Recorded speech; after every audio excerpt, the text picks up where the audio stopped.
Olá a todos, sejam bem-vindos à nossa celebração pelo Dia de Ação de Graças. E nesse momento eu queria convidar você a, junto comigo, fazer a leitura que se encontra lá no Salmo 100, no versículo 4, apenas o finalzinho do versículo, que diz assim: Rendei-lhe graças e bendizei-lhe o nome. Hoje é um dia de agradecermos ao Senhor por todos os benefícios que Ele tem nos concedido, que Ele tem nos agraciado. Hoje, o que você tem para agradecer? Então aproveite esse momento, feche os seus olhos e junto comigo faça uma oração de agradecimento ao Senhor. Oremos. Senhor, muito obrigado, Pai, por esse dia, ó Pai, em que nós estamos celebrando o Dia de Ação de Graças, Senhor. Nós somos gratos a Ti por tudo que Tu tem nos feito, Senhor. Apesar dos acontecimentos desse ano de 2020, Tu tem nos guardado, Tu tem nos livrado, Tu tem nos abençoado, Senhor. E nós somos gratos por isso, somos gratos pelas nossas famílias, pelos nossos amigos, por tudo que o Senhor tem nos dado, Senhor. Abençoe esse culto, abençoe esta celebração.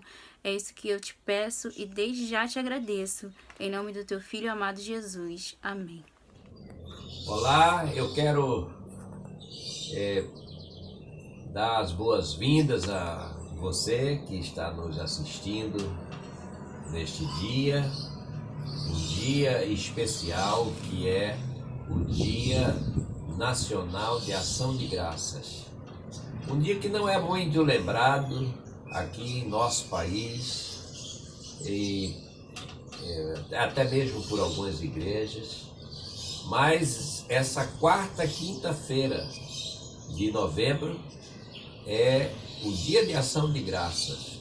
É muito mais assim lembrado, comemorado, é feriado nos Estados Unidos, mas aqui também nós temos já até uma tradição na nossa igreja em Vicente de Carvalho de agradecermos por esse dia. Dizemos gratos a Deus pela vida, pelo cuidado dele conosco. Também agradecer em meio às dificuldades e aos problemas do cotidiano, agradecer que o nosso Deus é um Deus bondoso, é um Deus amoroso. Deus é bom o tempo todo.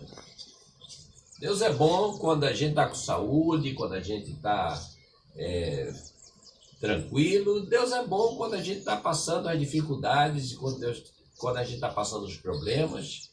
O nosso Deus é um Deus presente, é um Deus bom. Por isso que alguém dizia assim, mas esse ano de 2020 é um ano que a gente tem que alguma coisa de fato que comemorar. Nós sempre temos que, se não é comemorar, é celebrar, é agradecer a Deus pelos dias que Ele tem nos dado, pelos livramentos, pelas dificuldades, e também porque Ele é um Deus que nos acompanha a cada momento da nossa vida.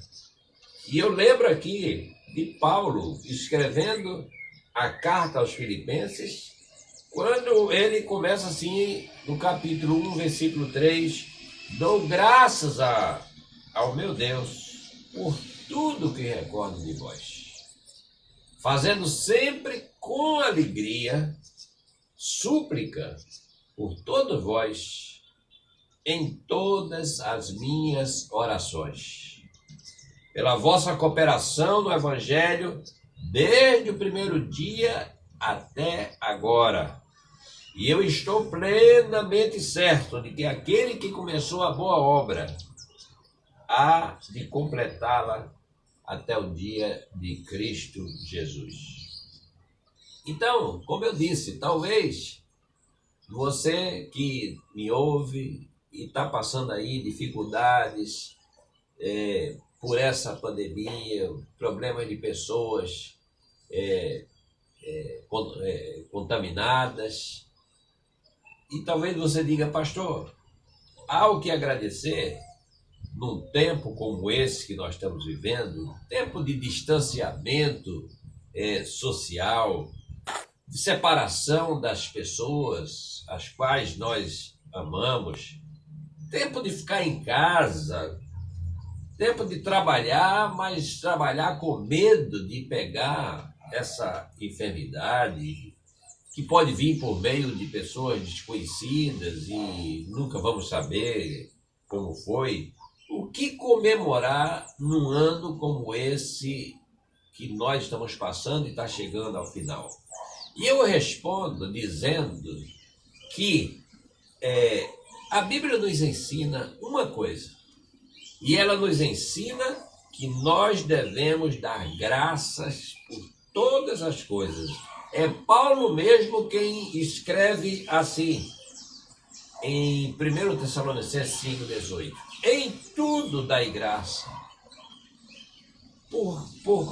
porque esta é a vontade de Deus para convosco. Então, mesmo num ano como esse, que nós estamos passando, estamos terminando, é ocasião também para expressar gratidão a Deus. E o texto que nós lemos faz parte da Epístola aos Filipenses, que é chamada a Epístola da Alegria, porque anuncia, e a gente está aqui falando e anunciando o Evangelho, pregando a Cristo, falando de Jesus Cristo, deve ser sempre motivo de alegria.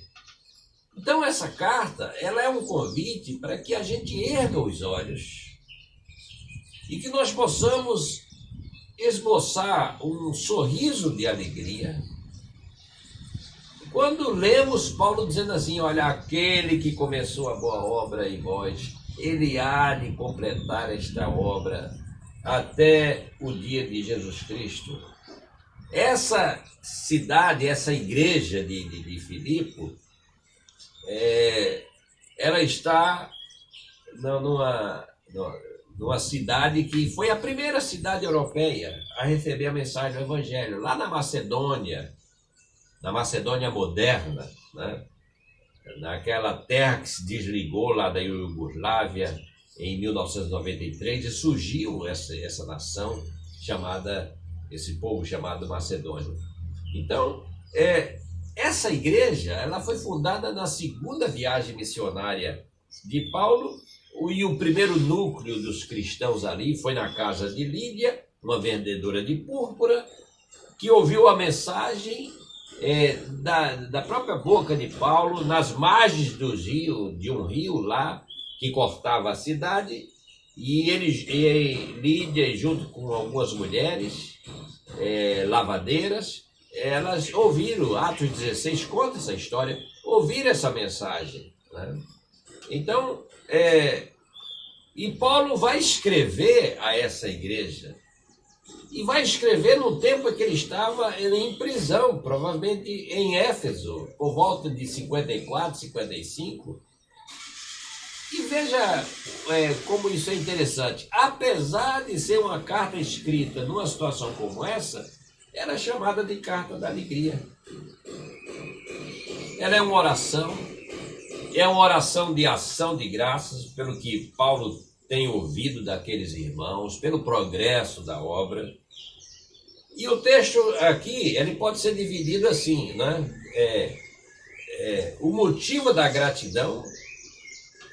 Paulo agradece a Deus pela vida de cada um daqueles crentes daquela igreja, e por ela ser uma igreja cooperante, uma igreja que coopera.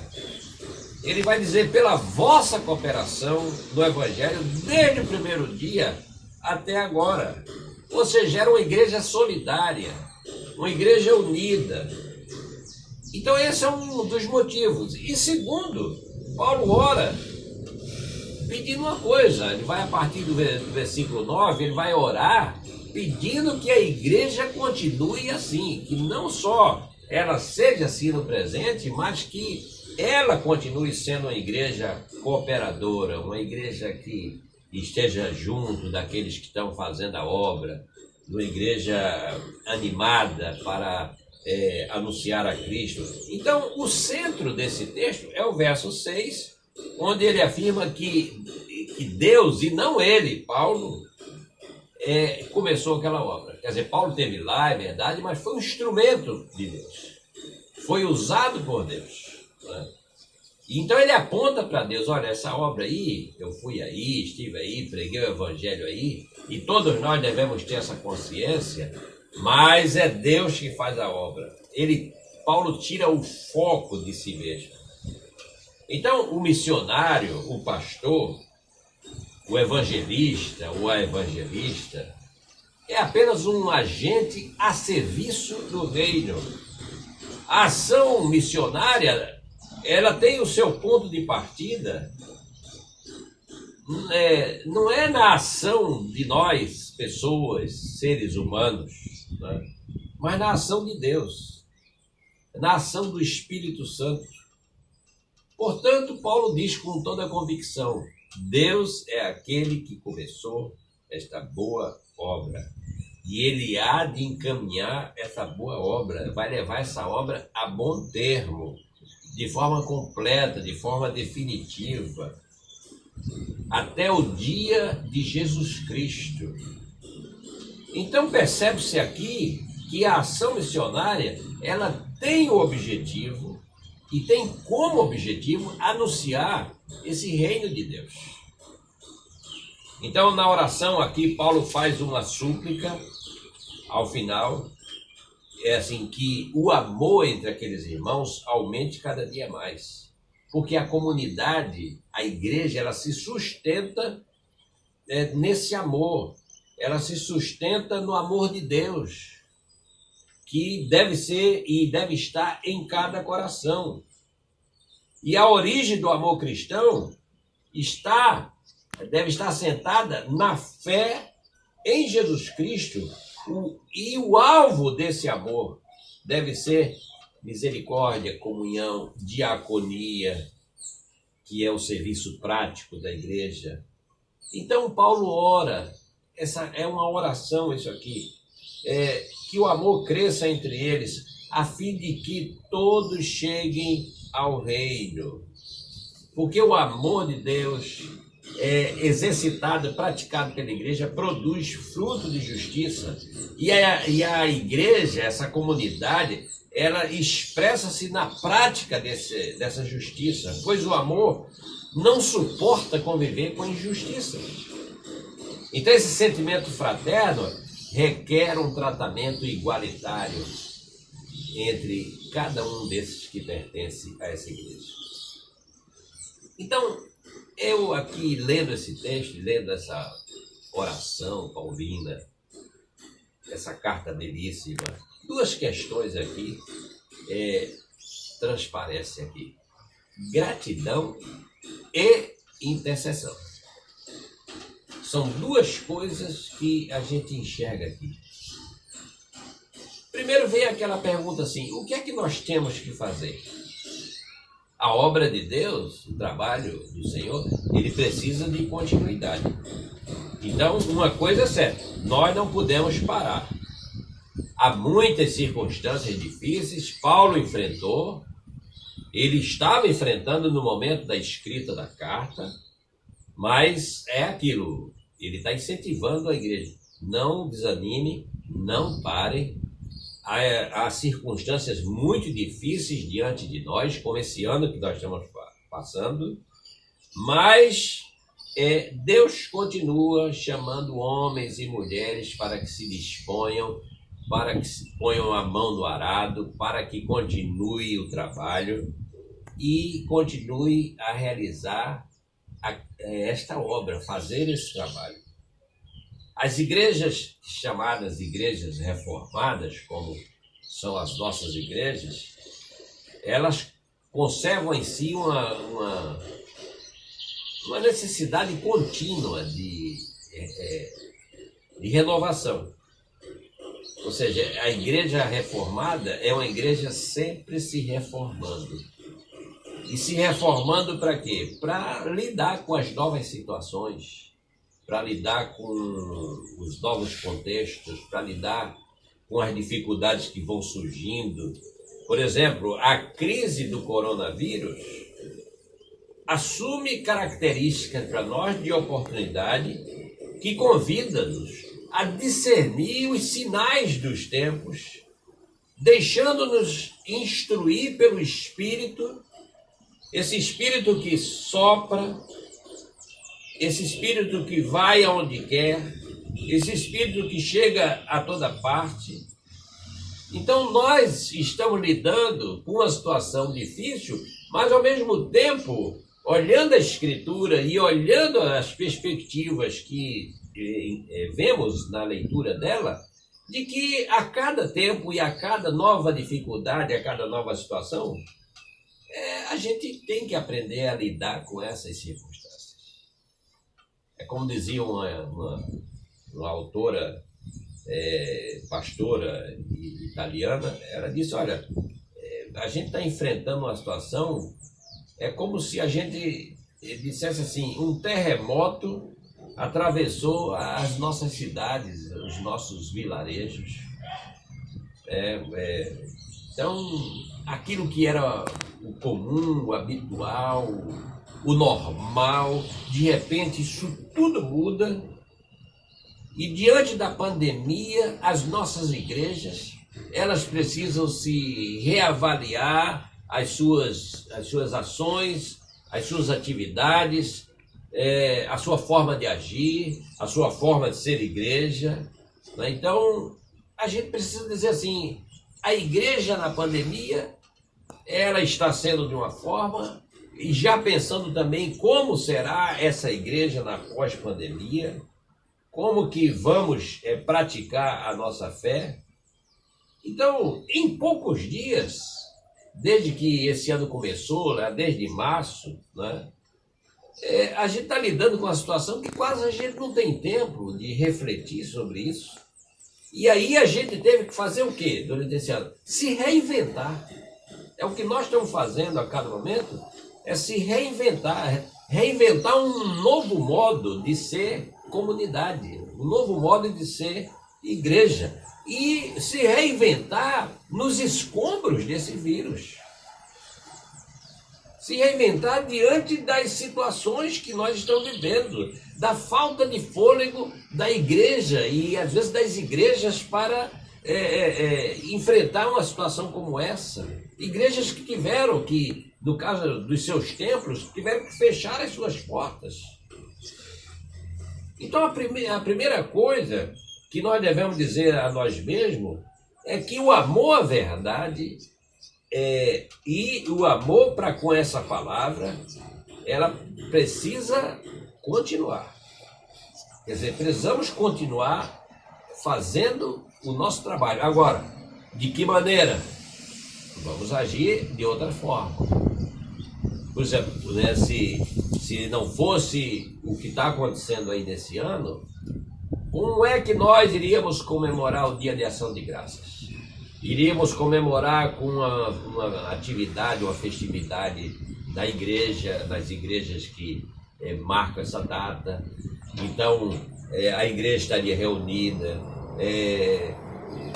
com as primícias daquilo que Deus tem nos dado, com uma mesa farta, como fizemos no ano passado, com as pessoas todas ali, com espírito de gratidão. E essas frutas, essa cesta aqui representa essas primícias, ou seja, o fruto da terra, o fruto daquilo com que Deus tem abençoado a cada um de nós, que hoje está representado no pão, está representado com o nosso trabalho, com o nosso serviço, não é? E com o resultado desse trabalho. E aí somos abençoados com aquilo que Deus nos permite ter, né?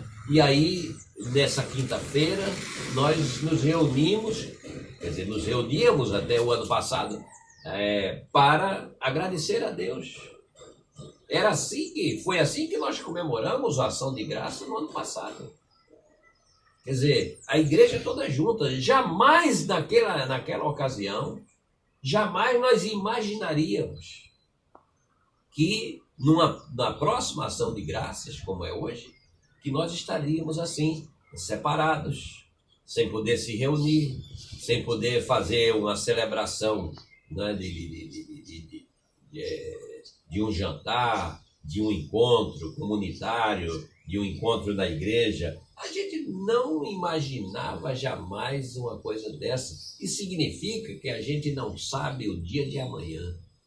A gente não sabe o dia imediato a nós. A gente não sabe o que vai acontecer daqui a pouco. Não temos noção disso. Então, olha como é importante a gente ter a Deus na nossa vida, a Deus no nosso coração, deixar que Ele nos guie, deixar que Ele nos leve, seja o que for. A gente precisa dizer assim para nós mesmos, não importa como vai ser o dia de amanhã, mas se Deus está comigo, se Ele está na minha vida, se eu tenho a minha vida aberta, meu coração e minha mente aberto para Ele, eu posso ficar tranquilo porque Ele vai me guiar, Ele vai me orientar. Então, a pergunta que a gente faz, o que nós devemos fazer diante da situação? Vamos ficar só, não vamos agradecer, não vamos celebrar, não vamos comemorar? Não. Primeiro é aquela palavra. Primeira coisa, é conservar os vínculos com a igreja de Jesus Cristo. Mesmo em casas, mesmo nós separados, mesmo sem até condição de reunir a família, mas vamos manter os vínculos com a igreja. Evidentemente que no novo formato. E essa coisa de formato é metodologia. A mensagem de salvação é a mesma. A base apostólica daquilo que dizemos é a mesma. Nós estamos alicerçados no fundamento dos apóstolos e dos profetas. Paulo fala isso quando escreve aos Efésios. Então vamos conservar esse vínculo com a igreja. A igreja não está junta no sentido físico, mas ela precisa estar junta no sentido espiritual. Nós estamos aqui falando com a igreja de Jesus Cristo, que está espalhada nas suas casas, que está hoje na sua casa. Essa é a igreja de Jesus Cristo, não deixa de ser a igreja de Jesus Cristo.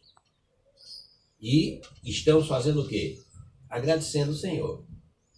Então, na verdade, estamos sem o templo, é verdade. Temos feito restrições à participação no templo. E aí, onde é que a gente está mais agora? Está mais em casa. Mas eu quero lembrar que durante muito tempo, séculos até, logo no início, a igreja de Cristo, ela não tinha templos, ela tinha casas. A igreja de Filipe vai se hospedar na casa de Lídia. Muitas foram as pessoas que abriram as suas casas, disseram, o culto pode ser lá em casa. Eu tenho um cenáculo, pode fazer lá em casa. Eu tenho um varandão, pode fazer lá em casa. Então a igreja, durante muito tempo, primeiro século, segundo século, terceiro século, a igreja se reunia nas casas, não tinha os templos, templos só a partir do século IV para frente. Então, na verdade, Deus está nos dando uma oportunidade de também sermos cristãos de outra forma, de outra maneira. Então, a igreja pode celebrar, sim, os gestos de fé, o sentimento de fé, permanecendo mais perto das pessoas, mas de outra forma. Mais perto das pessoas, no sentido de nos comunicarmos com ela, né? No sentido de falarmos com ela, no sentido de não esquecermos as pessoas, de orarmos por elas e até de falar com elas também, por meio de um telefone, por meio de uma mensagem que a gente envia. Né? Então, se desapareceu, por enquanto, a possibilidade do contato físico, mas nós mantemos os vínculos. Nós continuamos sendo a mesma igreja. Nós continuamos sendo o mesmo povo.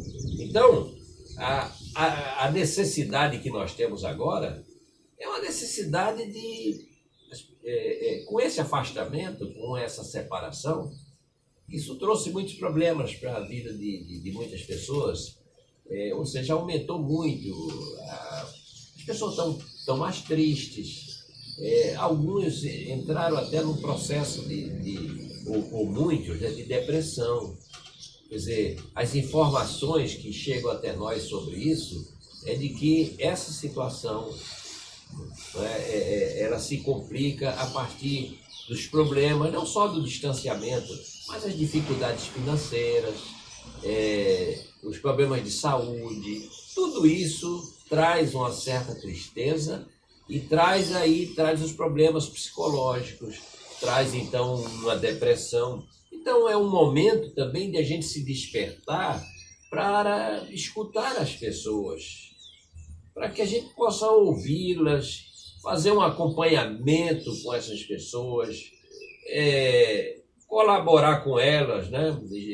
Todos nós estamos vivendo esse trauma coletivo, porque isso, na verdade, essa situação não é aqui na nossa cidade, não é aqui no nosso estado, essa situação é no mundo inteiro. Você vê a necessidade do mundo inteiro hoje usar máscaras, aqueles cuidados, esses cuidados são os cuidados universais, de lavar as mãos constantemente, a necessidade do distanciamento social, de não fazer festas com aglomeração de pessoas, né? Então, mas aí como é que a gente faz? Vamos deixar de falar com as pessoas? Não. Há outras. Daí que eu falo a questão da metodologia, né? Temos o telefone, temos a mensagem de voz, temos as conversas remotas, temos até a possibilidade da oração remota, ou seja, se liga com a pessoa está lá em dificuldade, ora por ela no telefone, né? Fala com ela pelo telefone. Então, está impossibilitado a ajuda, a partilha, né? A convivência física, sim, mas não de outras maneiras. Então, podemos acompanhar as pessoas. Então, eu como pastor, essa é a experiência que a gente tem vivido, né? De estar acompanhando as pessoas, mas agora de uma outra forma. A gente às vezes se sente meio frustrado, às vezes a gente se sente meio impotente, mas ao mesmo tempo sabemos que Deus vai nos conduzindo e vai nos dando força. Então, coloque no coração essa necessidade de a gente manter a comunhão com os nossos irmãos, o foco na palavra, o foco na mensagem de Jesus Cristo. Né? Os templos fecharam, os locais de culto, sim. Os púlpitos estão paralisados em muitos lugares, sim. Mas como é que nós estamos falando hoje na Ação de Graça? Por meio de um vídeo, por meio de uma gravação, por meio de um celular, por meio de uma plataforma virtual, por meio de um Zoom, por meio de um Meet, de um Skype. Ou seja, há muitas formas que a gente precisa, inclusive, aprender a lidar com essas ferramentas para que a gente, então, possa continuar, não é? Anunciando essa palavra, fazendo essa palavra chegar até as pessoas. Então, a igreja, ela não está lá no templo, mas ela está unida e deve estar unida mesmo nessa distância. Então, nós estamos construindo um novo espaço para o culto. E esse espaço é onde? Nessa distância, mas nessa fala, nessa rede invisível que nós fazemos para reunir as pessoas. Então, se a pandemia fechou as portas da nossa igreja, ela abriu outras portas. As portas da comunicação virtual, as portas do uso e da aprendizagem, né, de lidar melhor com esses equipamentos eletrônicos. Então, Paulo, ele lança um olhar sobre a comunidade de Filipe. Seu coração está cheio de alegria. Ele estava preso, ele estava afastado, mas o seu coração estava cheio de alegria e ele dando graças a Deus por tudo que estava acontecendo, por tudo que ele estava passando. Então eu quero convidar você nessa